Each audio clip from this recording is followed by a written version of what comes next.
Halo teman-teman semua, kembali lagi bersama saya Clara Widiatun Muni yang hari ini akan membahas tentang materi pendidikan Pancasila.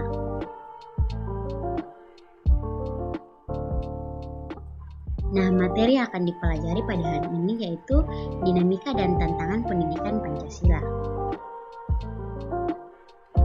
Yang pertama yang harus kita ketahui adalah pengertian dari Pancasila.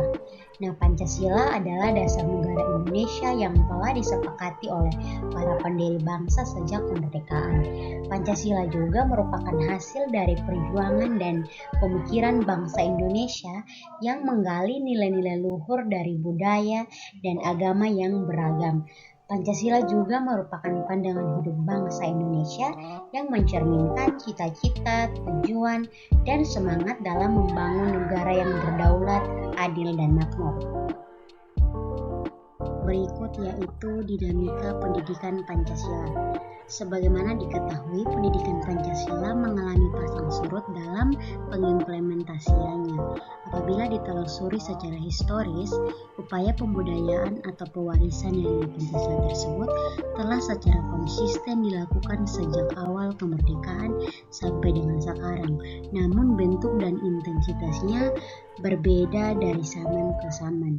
Kita lihat pada zaman awal kemerdekaan, pembudayaan nilai-nilai tersebut dilakukan dalam bentuk pidato-pidato para tokoh bangsa dalam rapat-rapat akbar yang disiarkan melalui radio, surat kabar. Kemudian pada tanggal 1 Juli tahun 1947 diterbitkan sebuah buku yang berisi pidato Bung Karno tentang lahirnya Pancasila. Tidak lama sejak lahirnya ketetapan MPR RI nomor 2/MPR/1978 tentang pedoman penghayatan dan pengamalan Pancasila atau disingkat dengan P4. P4 tersebut kemudian menjadi salah satu sumber pokok materi pendidikan Pancasila. Dalam era kepemimpinan Presiden Soeharto, terbit Instruksi Direktur Jenderal Perguruan Tinggi Nomor 1 Tahun 1997 tentang pedoman penyusunan daftar perkuliahan yang menjadi landasan yuridis bagi keberadaan mata kuliah Pancasila di perguruan tinggi. Keberadaan mata kuliah Pancasila semakin kokoh dengan berlakunya Undang-Undang Republik Indonesia Nomor 2 Tahun 1989 tentang Sistem Pendidikan Nasional yang pada pasal 39 ditentukan bahwa kurikulum pendidikan tinggi harus memuat mata kuliah pendidikan Pancasila. Selanjutnya ditetapkan Undang-Undang Republik Indonesia Nomor 20 Tahun 2003 kembali mengurangi langkah kebudayaan Pancasila melalui pendidikan.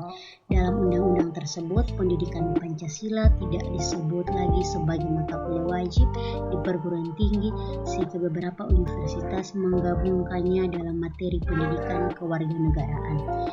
Dalam rangka mengidentifikasi kembali pembudayaan nilai-nilai Pancasila kepada generasi penerus bangsa melalui pendidikan tinggi, pencinta negara proklamasi baik elemen masyarakat, pendidikan tinggi maupun instansi pemerintah melakukan berbagai langkah, antara lain menggalangkan seminar-seminar yang membahas tentang pentingnya membudayakan Pancasila melalui pendidikan, khususnya dalam hal ini melalui pendidikan tinggi.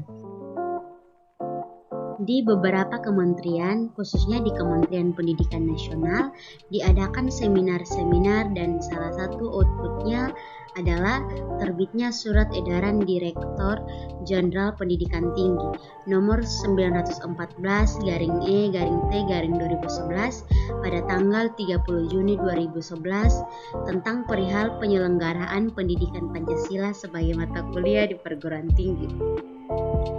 Penguatan keberadaan mata kuliah Pancasila dan perguruan tinggi ditegaskan pula dalam Pasal 2 Undang-Undang Republik Indonesia Nomor 12 Tahun 2012 tentang Pendidikan Tinggi yang menetapkan ketentuan bahwa mata kuliah pendidikan Pancasila wajib dimuat dalam kurikulum perguruan tinggi, yaitu sebagai berikut.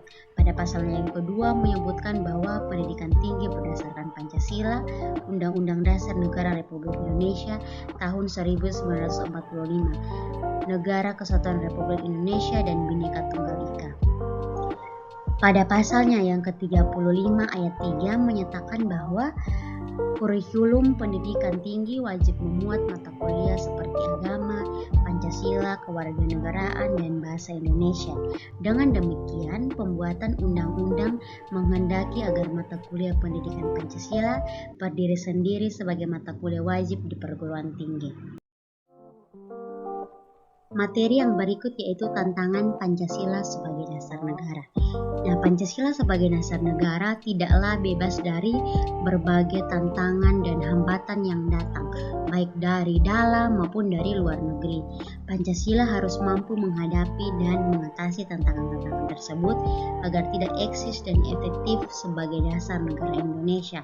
Nah, tantangan-tantangan tersebut berupa yang pertama yaitu globalisasi. Nah, globalisasi ini adalah proses integrasi ekonomi, politik, sosial, budaya, dan teknologi antara negara-negara di dunia. Yang kedua yaitu radikalisme. Radikalisme adalah paham atau gerakan yang ingin mengubah secara drastis atau radikal suatu sistem atau tatanan yang ada dalam negara. Karena kita tadi telah mengetahui tentang tantangan Pancasila sebagai dasar negara, maka dari itu kita perlu yang namanya upaya-upaya untuk mengatasi tantangan Pancasila sebagai dasar negara. Nah, upaya yang perlu kita lakukan yaitu yang pertama, penguatan ideologi. Penguatan ideologi ini dapat dilakukan dengan cara mengembalikan fungsi Pancasila sebagai paradigma pembangunan nasional, mengaktifkan kembali lembaga-lembaga yang berkaitan dengan Pancasila seperti Badan Pembina Ideologi Pancasila atau BPIP, yang kemudian mengintegrasikan Pancasila dalam kurikulum pendidikan formal dan non-formal, dan mengadakan sosial dan edukasi Pancasila serta masif dan berkelanjutan. Upaya yang kedua yaitu pendidikan karakter. Nah, pendidikan karakter ini dapat dilakukan dengan cara mengimplementasikan nilai-nilai Pancasila dalam proses belajar mengajar di sekolah, di kampus, dan lembaga pendidikan lainnya. Kemudian mengembangkan budaya sekolah yang berbasis Pancasila, memberikan contoh dan teladan bimbingan dari guru, orang tua, tokoh masyarakat.